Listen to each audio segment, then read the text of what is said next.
Let's get physical. It is Jordan here, back again with this week's update on all the physical releases coming to the Nintendo Switch June the 23rd until the 27th. And wow, this is a great week. Nothing like AAA, but a bit of something for everyone.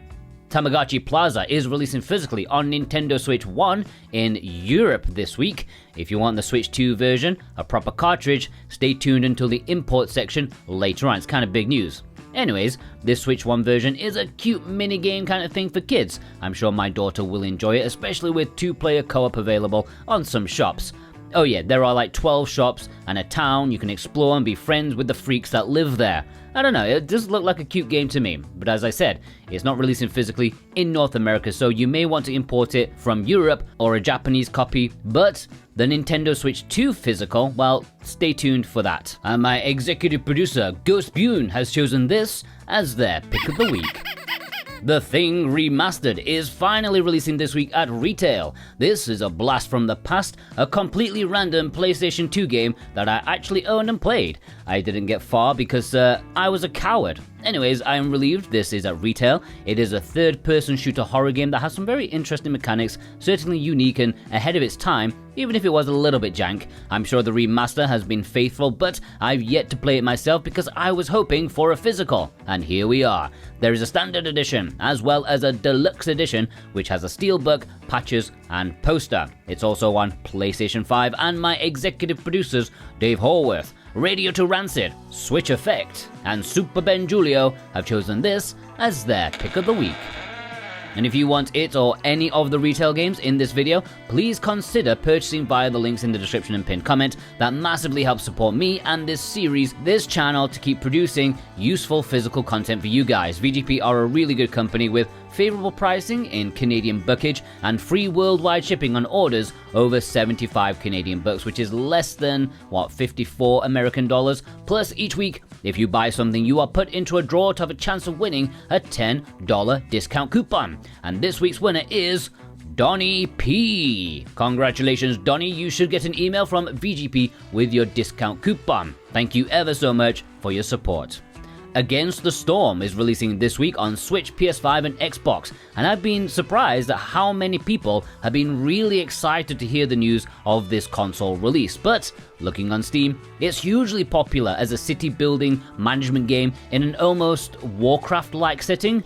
One does have to wonder about Switch performance, but I bet rocking it on a Switch 2 will be fine. Anyways, this is not my usual kind of thing, but I know they can be hopelessly addictive. And my executive producers, Precision Plague and Jennifer M, have chosen this as their pick of the week. Dysmantle is one of a good few European exclusives this week, and it looks like a pretty fun one in a no-rules, chaotic kind of way. You destroy literally everything in order to get crafting materials. There's survival, there's exploration, there are puzzle elements apparently, and it is very highly regarded on Steam. And the Switch version is apparently running better than one would actually think, especially with the amount of carnage you'll be causing. Sadly, the physical release only contains the base game, none of the DLC. That is a shame. But my executive producers, Michael Del Polito and the Nemo 6, have chosen this as their pick of the week. Paper Ghost Stories Third Eye Open is another European release, although this one is releasing in Asia too. This is a narrative-driven adventure game with supernatural things going on around a melee Chinese girl who can see spirits around her, and she makes friends with a young ghost who wants peace. Apparently, it's a really good game, depressing as hell, but has a unique art style. It's releasing on Switch and PlayStation 5 in a standard and deluxe edition, which has some nice extra goodies. And my executive producer, Nerdy Sean, has chosen this as his pick of the week. Assault Suit Valken Declassified is releasing in Europe this week at retail. This is after Limited Run did this in North America, and there is also a Japanese release. This is a Super Nintendo game that was called Cybernator back in the day, but here it's retained its original Japanese title.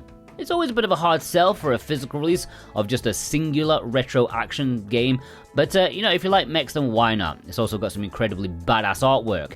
And my executive producers, Alexander Kato, Ishin, and Jeddah Crow, have chosen this as their pick of the week. Locomoto is releasing in Europe this week.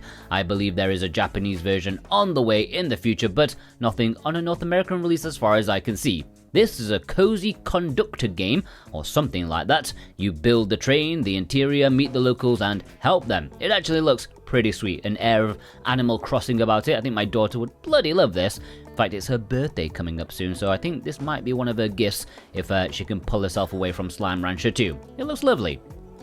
Alright, the low print limited releases. Simon the Sorcerer Origins is what I'm really happy about. I'm a fan of old school point and click adventure games, but the original game must have passed me by somehow. However, looking at Simon the Sorcerer on the Amiga CD, it seems like something I would love. This is a prequel to that game, about how Simon entered the magical world, and it's even got Chris Barry in to voice the character once again. Yes, Smegheads, Rimmer from Red Dwarf. He's one of my favourite comic actors and definitely deserves more voice acting roles, so yeah, I'm definitely happy about this and I'm going to support it. Now, the standard edition will be at retail in Europe, but the collector's edition is exclusive to ININ Games' web store, which I've linked down below. This includes a soundtrack CD, art book, and some DLC. If you grab it via the link below, you can get 5% off anything from ININ Games' website with the code PARADISE. And my executive producers, Brent McLean and Alex M, have chosen this as their pick of the week. APICO is Limited Run's first game of 3 in this episode. This is a game that I don't think a trailer does much justice to. It looks boring and bland, but reviews for it are really good. It's a laid-back beekeeping sim. Of all the cozy games that I'll be talking about this week, this is not doing it for me, but apparently I'm wrong, or maybe I just don't like bees very much, especially tiny pixelated ones. You can pre-order this on Switch, PS4, and PS5 right now, and my executive producers, Danielle O and Wixit, have chosen this as their pick of the week. Magnolia Bloom in the Mist is Limited Run's second game this week, and one that was a bit more obvious. I think we could all see this coming. I'm just surprised they took this long to announce it. It's been out physically in Japan since launch, and it's awesome. An absolutely fantastic Metroidvania that's beautiful and plays beautifully too. I highly recommend it. If you don't already own the Japanese copy, you can pre-order this at Limited Run on Tuesday, but it's also worth noting that it's going to be getting a retail release in Europe too. And my executive producers, Adamantium, Jake Vav, Instacritic, Kava Kava Claw, Ethan Blue, Murphy, and Vast Neon have chosen this as their pick of the week. Fear Effect is Limited Run's third and final game in this episode, and where did this come from? This really confused me, since I know Forever Entertainment were trying to remake this game, but then silently cancelled it. And then this pops up, which as far as I can tell is just a port of the PlayStation 1 game that's being run through Limited Run's Carbon engine. I don't know. I guess I could get behind a re-release of Fear Effect. I love the game, but the box art, it doesn't even look like the main character. I generally like that style of anime. It's quite classic 80s, 90s, but not when it changes the character that I know and had a pre-pubescent boner for in the year 2000. You can't take that away from me. Anyways, aside from grumbling that they could have also included the second game as well, I guess I can get behind this. You can pre-order it on Friday, just change the box art. And my executive producer, Lewis K, has chosen this as his pick of the week. Alright, let's jump into the imports. Yes, Play Asia territory. If you want to import any of the games in this section of the video, you can do so via the Play Asia links below. And you can get 5% off with my code, Jordan2025. Tamagotchi Plaza Nintendo Switch 2 Edition. This is kind of big, guys. Yes, the first new proper cartridge on Nintendo Switch 2, and it's releasing in Japan, and it has English. According to what I can gather, this Switch 2 version has a few more shops and mouse controls, which I've still not used except by accident on my Switch 2. And if you want something cozy on your Switch 2, then this will be, the starting game. I'll be buying it. I know you think I'm cozied out, but not for Tamagotchi. Plus, the main thing is, I just want to support proper physicals on Switch 2. You have to show them this is what we want. Third parties are already complaining no one bought their games on Switch 2. Well, if they see the number difference with proper cartridges, we can manipulate the market for the better. I mean, who would have thought Tamagotchi putting Sonic, Street Fighter, Hitman to shame? These furry little things have furry little balls. No, they've got big balls, big furry balls, and I hope it's a success. And my executive producers, Azrath, Josh Foot, and JCross7776 have chosen this as their pick of the week. Kemco RPG Selection Volume 10 is releasing in Japan and Asia this week. Once again, this contains 4 mini JRPGs, Infinite Links, Overrogue, Fairy Elements, and Dragon Prana. Some of these visually look really decent. They've come a long way, these Kemco RPGs. Anyways, just as this one is releasing, Volume 11 has just been announced. They're like clockwork, and my executive producers, Issa and Vey, have chosen this as their pick of the week. Arcade Paradise All-in-One Edition is releasing in Japan this weekend. I still don't know if this contains all of the DLC on the cartridge. The name seems to imply that it should, like All-in-One sounds like it should have all the DLC, but I don't want to take that as a granted. It would be nice though, since the game did get like 8 extra games via DLC, and from what I've heard, the game overall is pretty sweet. Manage your own arcade bar thing, but also play the games within. And while many of the games are knockoffs of classics, they're done well. It's not like a cheaply done thing or anything. This Japanese physical release does have English, and my executive producer Kevin W has chosen this as his pick of the week. Prism Princess plus Prism Princess Trapped Allure Collection is going to be one for cultured folk out there. These are 2 adventure games, point and click with visual novel elements going on. What's also going on are the panty shots. Let's not beat around the bush, not that they have one. It's about being a perv, getting a good look at where the camels have been. You get 2 games in one, about 10 hours worth of content, not including cleanup time. It's releasing only in Asia, but it does have English, and there's even an English cover version. And oh boy, something tells me this is going to be secretly popular. And my executive producers, Cartoon Soren, Surfacing for Air, and, oh yes, D's Nuts, has chosen this as their pick of the week. Castlevania Anniversary Collection will be less popular because many of you already have the limited run edition, but this is releasing in Asia this week with an English cover art. It's nice, and it's also getting its own collector's edition, which looks smeggin' fantastic. And if you don't own the game already, do it. It's a collection of Classicvania. Yes, they are hard, but you have to admit they're the kind of games you always want to pick yourself up from and try again. The Advanced Collection and the Dominus Collection are coming to Asia and Japan later in the year too. Great stuff, fantastic. And my executive producers, Robotech, God of Resin, Dane Wilkinson, Sora Cat, and Dave Huswaite have chosen this as their pick of the week. Japan is also getting these games, sadly to heart. It has been confirmed to not have English. Also, the Switch version runs terribly. Shunyuan Sword, we already have that, at least in North America. Calamity Angels, we will be getting that eventually. And the next 2, Fallen Saga and the Master of Monsters, they don't have English, which is sad because I really would like them to have English. And the other ones are just visual novels, you know, they don't have English. Alright, before we move into the community spotlight, if you are new here, or maybe you're not the kind to normally do so, like maybe you don't even log into YouTube sometimes, okay, log in and click this subscribe button, okay, because the bigger this channel is, the more publishers will pay attention to the demand for physical media, okay, and I'm inching close to 30k subscribers, okay, so let's do that. Thank you. Alright, community spotlight. McLaren sent in this photo with the collector's edition of Cyber Shadow from Super Rare Games. This is actually still available, unlike the standard edition.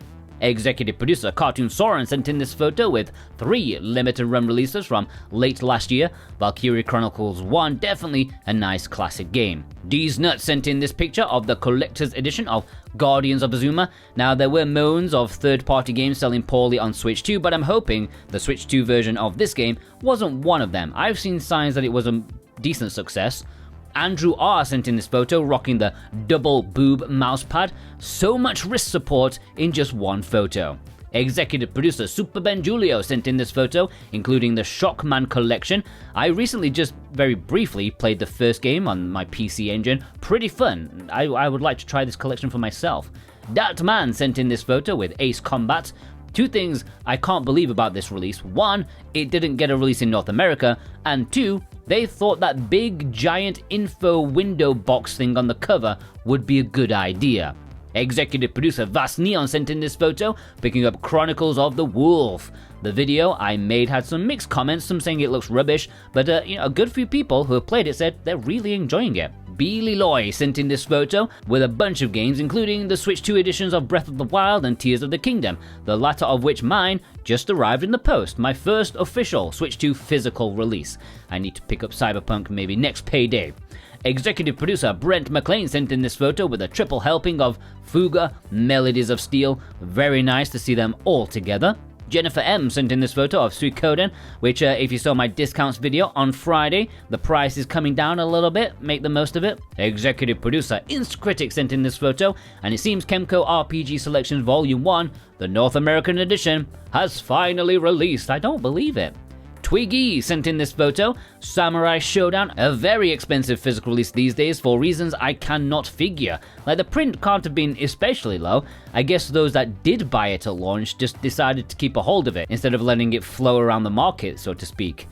Executive producer Radio to Rancid sent in this photo with a triple helping of super rare games. One of my favorite inside bets is if I can predict how quickly a super rare release will sell out. Usually I'm spot on, but I was wrong about Highland Song. I thought it'd be still there to this day, just waiting to go in a mystery box, but no, it sold out quite quickly. Executive producer Louis K sent in this photo picking up Disaster Report 4. Awesome, it runs so much better on the Switch 2, it's basically been reborn. Go seek it out. Gaoban Penguin sent in this photo, the GameCube controller. I think I'm gonna have to try and find one of those. Not so easy in China, because you don't know what's fake or what. But playing the GameCube games on the modern layout on the Switch 2, it just doesn't work, okay? They were meant for the GameCube controller. Rick C sent in this photo, which his Switch collection is so big, only the top half of it could fit in the photo. I know the feeling of needing more space. Choco Loco James sent in this photo with Capcom Fighting Collection 2. Dreamcast veterans out there, how do you feel? Do you feel like you're missing an arm, or does the lack of extra content not bother you anymore? Executive producer Switch Effects sent in this photo showing off, I think, pretty much all of the... No, not all... Wait, yes, is it all of the Doom? Wait, where's Doom 64? But anyways, looking at that nice shiny Switch 2, I am wondering, will Doom Eternal work even better than it does already? I know the port was a miracle on Switch 1, but surely it's gonna be perfection on Switch 2. Executive producer Dave Horwath sent in this photo with the Japanese edition of Sonic Wings. Pretty fun shooter. If you didn't see it already, I made a big video about all the shooters on the Switch physically. I think it's going to be a great resource for shmup fans. Go check it out. Executive producer Vei, my man in Japan, picked up a couple of imports from last week. Hungry Meme, which definitely has me intrigued somewhat. I might actually like it. Alright, let's have a roundup. The one. Neo Stash. Rancid Games.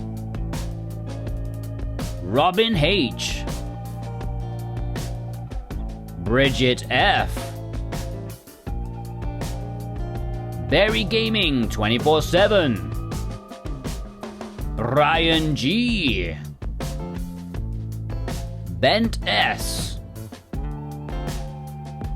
Devil Angel. Starby. The Family OG. Remy X. Yum Yum Game Game. Sojan. Needless Dragon. Elissa. Kresalak. Mr. T. Tar. Theo. Alright, if you want to send me your pictures, the details are on the screen right now. As always, special thanks to my executive producers, Dane Wilkinson, God of Resin, Brent McLean, Alexander Cato, JCross7776, Punky New Star, Cartoon Soren, Robotech, Raven Knight, Thorn Metal Luna, Issa, Vey, Instacritic, Precision Plague, Alex M, Feig, Josh Foot, Ishin, Lewis K, Kevin W, Jennifer M, Super Ben Julio, Double Dave, Husway and Horworth, Wixit, Sora Cat, The Nemo 6, Ghost Bune, G Bautista 100, Rose, Adamantium, Azrath, Jake Vav, Ethan Blue, D's Nuts, Jeddah Crow, Brotorius, Surfacing for Air, Justin PDC, Vast Neon, Cookie Kid, Radio to Rancid, Danielle O, Switch Effect, Murphy, Cabba Clabber Call, Nerdy Sean, Ligma, and Michael Del Polito. If you want to join them, the Patreon link is down below. If you watched all the way through, please leave me a bee emoji in the comments in honor of APICO and those pixelated bees. There must be a bee emoji, there must be. If there's not, that's weird, okay? And go check out some of my other stuff. Got a lot of videos for you guys, okay? Go check them out, and they'll be useful, informative, and stuff like that. Take care.